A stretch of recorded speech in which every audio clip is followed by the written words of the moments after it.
Hello everybody, this is City Scrapper. Thank you so much for joining me today for Stretch the Sketch.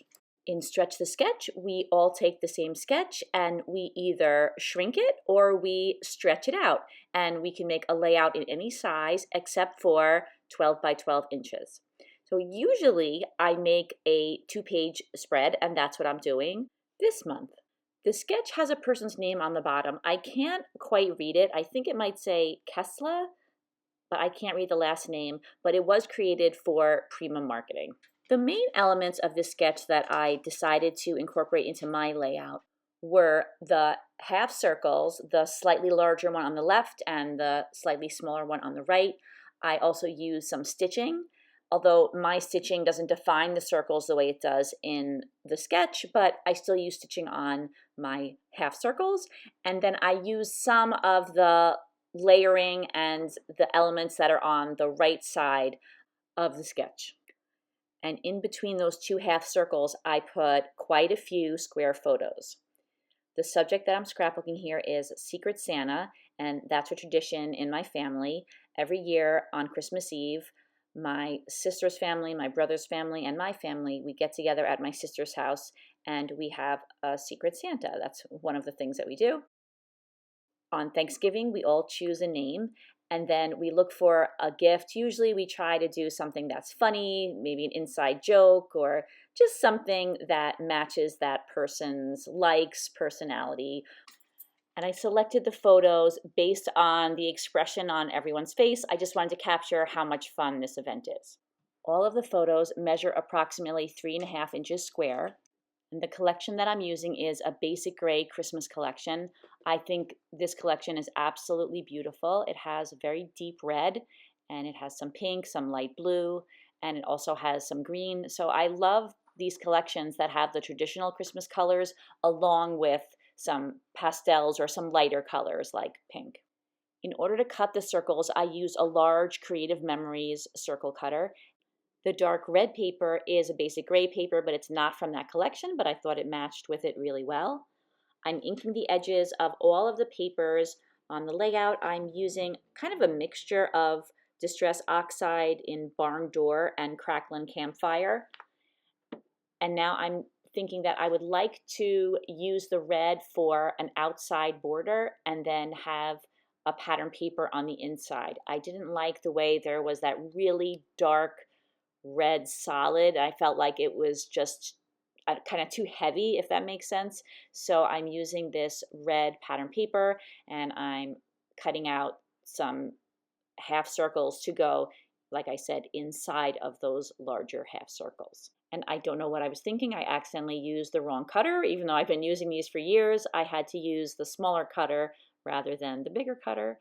And now I was able to fix it, and I far prefer this to just having the very large area of red. I adhere the two half circles together, and then I adhere them down to the layout, and then I do the same thing on the other side of the layout. And I'm very sorry, on the right hand side, some of the layout is a little cut off, but don't worry, you will see it later on in the video. And at about this time, I was thinking that I really wish those half circles touched the blocks of photos. I just feel like it would have pulled everything together. So for a little while, I was working on the chipboard embellishments, and then I was thinking that I wanted to make some borders. I'd already cut out these very thin strips, and then I punched out a very small scallop, and I attached the strips over the scallop, and I thought that just made a nice border on the top and the bottom. And then I also added some blue paper above the green paper.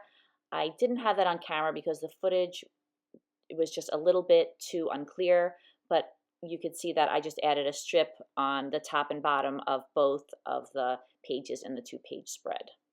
So I'm attaching those borders down, and I like the way that adds a little bit of detail because the scallop is very small and everything else so far is very big. I'm using some thickers. These are a glittery foam white thicker, and I'm calling the layout Secret Santa, and I'm putting the title along the curve of the larger circle. and I do rearrange the letters a lot off camera. I like to just place them down, but then I kind of futz with them just to get them exactly the way I like them when the camera's not on. I don't think you need to see me moving each of the letters a very little tiny bit. So I go back and forth on where I want all of these embellishments. I like the houses because I like the idea of having the houses on the Christmas layouts. And then I was thinking that I would move that Santa over to where it said Secret Santa, and then I would put some tags in this square. As you can see, most of the squares do have photos on them, but I wanted to add some embellishments where I had those two squares that didn't have any photos. And then this part, sorry about all the ripping and tearing, but I just couldn't accept that those half circles didn't touch the photos. So what I did was I found a pattern paper that I thought would look nice to the left, and I cut about a little over an inch strip for both the left and the right, and I'm adding that strip, and then that allows me to move those half circles over, and then they do touch the areas that have the photos. And I just felt like that was necessary for the whole layout to look cohesive. Just to kind of bring the area that I just added, the strip of pattern paper that's all the way on the right and the left, together with everything else, I put a scalloped border, and that was just from a sticker sheet. I sliced one of the stickers in half, and that gave me a scallop border for both sides of the layout. And I ended up liking that quite a bit. So I was happy that I kind of made that mistake. I like the way it looks with the light colored strip on either side of the layout. I'm just doing some trimming of all of those borders and stickers. And then I started working on the half circle on the right. I'm using some chipboard pieces. There's a chipboard Christmas tree, and there's also a sentiment that says home for the holidays. And I'm using some pattern paper and making some banners, layering them on top of each other. Earlier on, I punched out some tags using the pattern paper and some tag punches that were in my stash. I punched out a larger one and a smaller one. You could see that on the right-hand side of the two-page spread. And I layered those up, and I'm not quite done working with those. I'm going to add something more to them in a little bit. Right now, I'm using a lot of the chipboard from the collection, and I'm making a cluster over to the right. I added two very small chipboard tags, one in blue and one in green.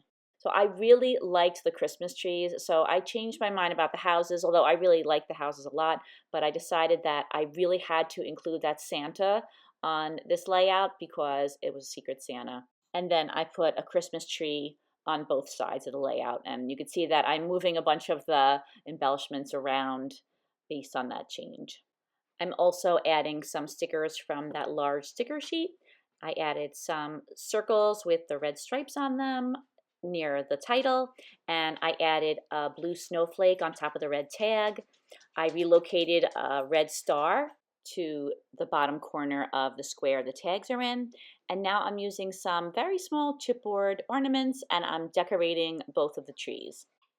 I move a lot of the ornaments around on the right, and then I pull the backs off of the chipboard, but I also go back later and I glue all of the chipboard pieces down with some wet glue. I added another ornament to the left of those small tags, and now I'm using this tool. I know it's made by We Are Memory Keepers, and it sets eyelets, but I can't remember what it's called. So I was able to both punch a hole and put a white eyelet in the top of the green tag. And now I'm using some inexpensive white sparkly ribbon, and I'm adding that to the top of the tag. I think it makes a layout more interesting when there are lots of different embellishments made out of different things on the layout. So I think it's a nice thing to be able to include some fabric or some ribbon. I attach down both of the tags, and then I go to the other tree that's on the layout, and I do the same thing. I arrange the ornaments and I attach them down. I wanted to add a little bit more of a blingy type look to the Christmas trees, so I'm using these dots. I believe these are from Want to Scrap, and they're clear. They have a little bit of a blue tint to them, I believe, but they are a couple of different sizes, and I think that they are a nice addition to each of the trees on the layout, so I'm adding those in a couple of spots. I'm not going totally crazy, just adding a few to each of them. I've been using these dots quite a bit on my layouts. I like the way this adds some more Christmas, not necessarily sparkle, but just a little bit of extra Christmas dazzle, I guess you could say.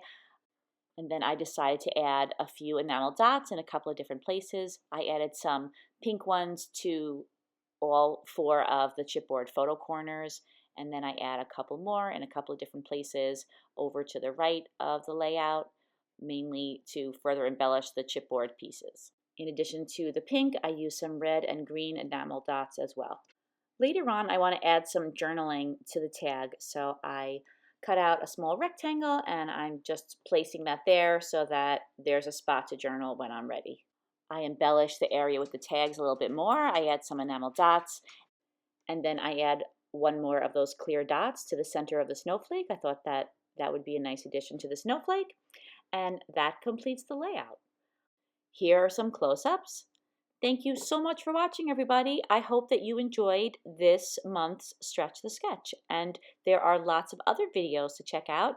Please take a look in the description box and you will see links to all of the other scrapbookers who are making a layout based on this sketch this month. Thank you so much to Janet Fritz, who does so much to make this hop happen every month. I hope that everybody has a fantastic day, and I hope you will join me on my channel again soon. Take care, everybody. Bye-bye.